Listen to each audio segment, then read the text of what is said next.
Assalamualaikum warahmatullahi wabarakatuh. Saya Charlie Febrian Devi, NIM 1914080049. Saya dari jurusan Tadris IPA Fisika. Di sini saya ingin kembali mereview materi keempat, yaitu dalam mata kuliah biofisika. Materi kali ini yaitu mengenai biolistrik dan magnet. Ada beberapa subtopik yang akan saya review. Yang pertama yaitu 3 komponen koordinasi syaraf. Terbagi atas 3. Yang pertama yaitu ada sistem saraf. Sistem saraf adalah sistem koordinasi atau pengaturan tubuh berupa penghantaran impuls atau rangsangan. Saraf kesusunan saraf pusat, pemrosesan impuls saraf, dan perintah untuk memberi tanggapan rangsangan. Terdiri dari neuron dan sistem saraf pusat. Neuron merupakan sel yang berfungsi untuk menghantarkan impuls dari panca indera menuju otak atau sumsum tulang belakang. Sistem saraf pusat merupakan saraf dan sistem saraf yang memegang kendali dan pengaturan terhadap kerja jaringan saraf sehingga ke sel saraf. Sistem saraf pusat terdiri dari otak besar, otak kecil, sumsum lanjutan atau medula oblongata, dan sumsum tulang belakang atau medula spinalis. Selanjutnya yaitu ada sistem indera. Sistem indera adalah sistem organ yang berfungsi sebagai reseptor atau penerima rangsangan dari lingkungan sekitar. Kelima indera tersebut adalah indera penglihatan, indera pendengaran, indera penciuman, dan indera pengecap dan indera peraba. Selanjutnya ada sistem hormon, yaitu adalah sistem organ yang berfungsi mengatur pengeluaran hormon. Hormon adalah senyawa organik yang dihasilkan oleh senyawa endokrin yang berfungsi untuk mengacu dan mengatur kerja suatu organ tertentu. Hormon tidak memiliki saluran khusus, melainkan langsung diedarkan oleh darah melalui pembuluh darah. Hormon dihasilkan oleh kelenjar endokrin. Kelenjar tersebut terdiri dari kelenjar hipofisis, kelenjar timus, kelenjar tiroid, kelenjar paratiroid, dan kelenjar kelamin. Selanjutnya yaitu apa akibat disambar petir pada tubuh makhluk hidup. Akibatnya yang pertama, rambut akan berdiri sesaat sebelum petir menyambar. Kedua, akan merasa petir memukul hingga keras. Yang ketiga, akan mendapatkan luka bakar. Yang keempat, suara petir akan merusak gendang telinga. Yang kelima, tubuh mengalami kejang yang tidak pernah berhenti sepenuhnya. Yang keenam, petir bisa menghentikan detak jantung manusia.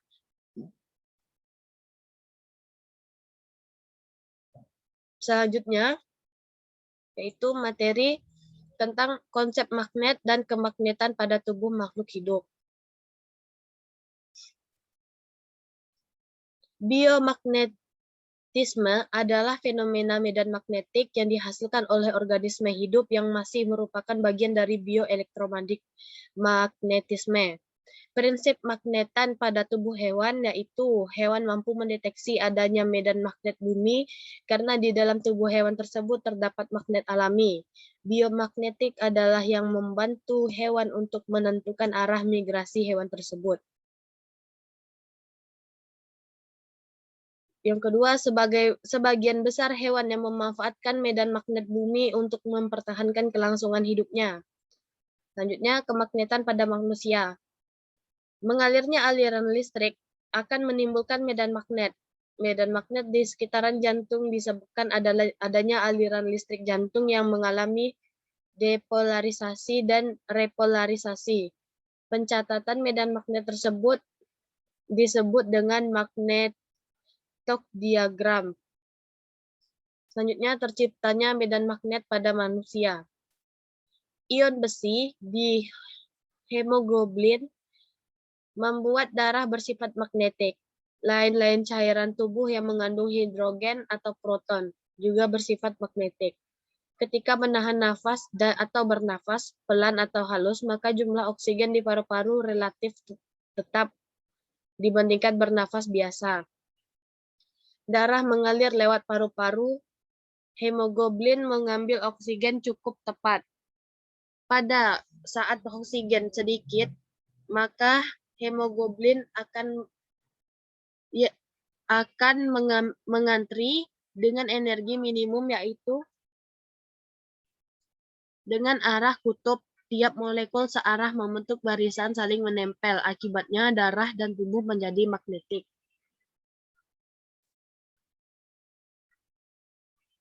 Materi selanjutnya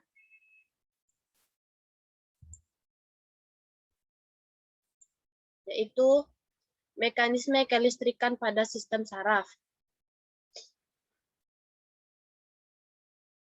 Dalam tubuh manusia, terdapat ion positif dan juga ion negatif. Ion yang menyebabkan muatan negatif dalam tubuh manusia adalah Cl-. Sementara itu, ion yang dengan muatan positif yakni CO2 serta Na+. Salah satu dari peristiwa fisiologi memakai gejala kelistrikan pada sel saraf dalam tubuh manusia, yakni proses penghantaran impuls saraf. Paling utama dari sistem saraf adalah sel saraf atau neuron. Neuron juga terdiri atas badan sel serta saluran yang nantinya akan keluar daripada badan sel. Pada bagian efektor dalam badan sel tersebut terdiri atas inti, mitokondria, badan Golgi, serta neurofibril.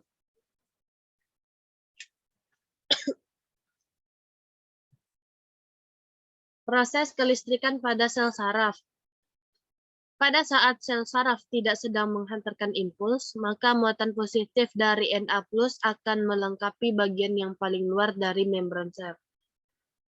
Kemudian pada kondisi tersebut, membran sel saraf untuk bagian yang paling luar yang memiliki muatan listrik positif serta membran sel dalam memiliki muatan negatif. Ketika neurotransmitter terlepas dari sel saraf yang lain, maka kelistrikan pada sel saraf yang mana impuls atau rangsangan akan lanjut pada sel saraf yang selanjutnya, kemudian mentransmitter akan mengakibatkan muatan listrik positif atau Na untuk masuk ke dalam sel saraf. Selanjutnya, muatan ion positif akan masuk ke sel saraf melalui membran sel. Rangsangan listrik akan mengalir menuju ke ujung paling akhir dari sel saraf. Dan kemudian ketika rangsangan sudah mencapai ujung sel saraf, maka neuron transmitter akan terlepas kembali ke sel saraf yang lain atau menuju ke sel saraf tujuan.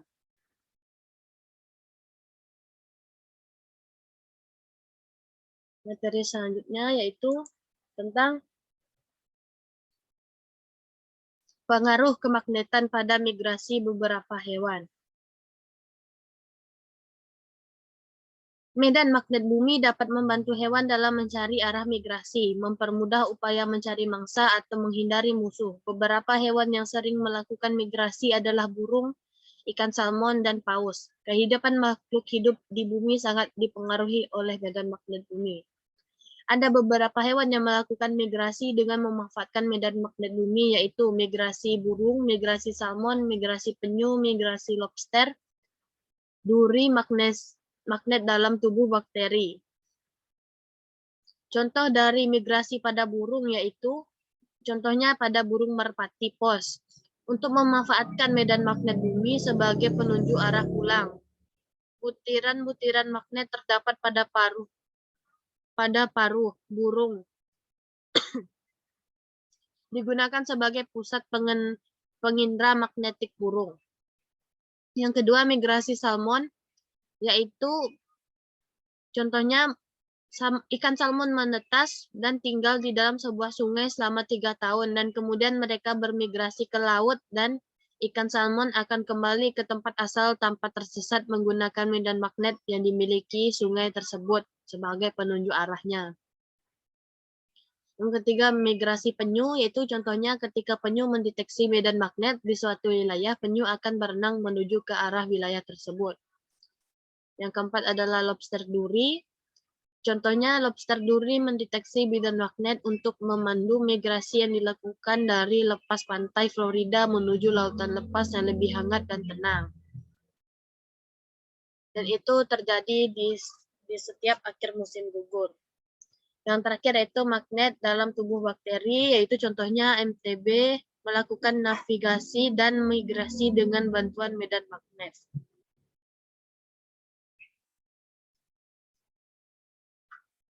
Selanjutnya yaitu materi tentang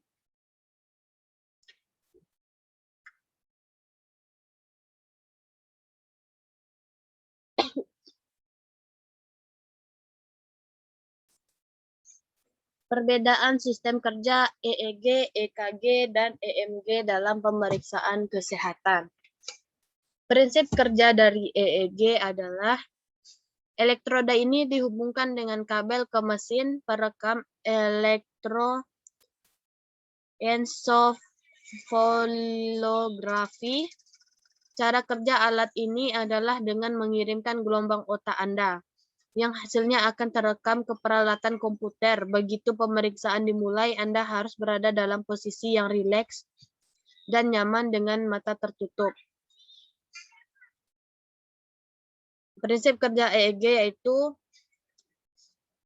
merekam sinyal elektrik yang berkaitan dengan aktivitas jantung dan menghasilkan grafik rekaman tegangan listrik terhadap waktu. Dan prinsip kerja EMG yaitu merupakan teknik untuk memeriksa dan merekam sinyal pada otot. Cara kerjanya elektromiografi dengan mendeteksi potensial listrik yang dihasilkan oleh sel otot karena otot berkonsentrasi, dan ketika otot berkonsentrasi, otot akan menghasilkan arus listrik yang proporsional dengan tingkat aktivitas otot.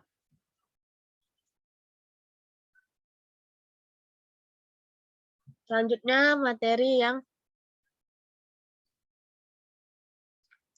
yaitu peristiwa kelistrikan pada otot jantung. Bagaimana proses kelistrikan pada otot jantung? Sistem elektrik jantung cukup kompleks, tetapi secara sederhana, yang perlu diketahui adalah bahwa di jantung sendiri ada sel-sel khusus yang dihasilkan impuls listrik dan kemudian menghantarkannya ke seluruh otot jantung, sehingga otot-otot jantung berkontraksi memompa darah. Dilihat dari kerja jantung secara elektrik, organ ini memiliki kemampuan membentuk depolarisasi spontan dan potensial aksi sendiri. Yang terbagi atas 4, yaitu kemampuan menghasilkan impuls secara spontan, ritmis, yaitu keteraturan membangkit impuls, daya penerus, yaitu kemampuan menghantarkan impuls, dan peka rangsang, kemampuan merespon rangsang. Selanjutnya pada otot pembangkit listrik, utamanya terletak pada dinding serambi kanan, yaitu dekat masuknya pembuluh darah balik tubuh di bagian atas atau vena cava superior. Dari SA node, listrik mengalir ke dinding-dinding serambi kanan dan kiri jantung. Dalam kondisi jantung yang normal, aktivitas kelistrikan jantung secara spontan dihasilkan oleh nodus SA. Impuls listrik ini disebarkan ke seluruh atrium kanan melalui berkas Bachmann yang dialirkan ke atrium kiri, merangsang miokardium dari atrium untuk berkontraksi. Selanjutnya, proses kelistrikan pada belut listrik. Belut listrik menghasilkan 3 tingkatan, yaitu yang pertama,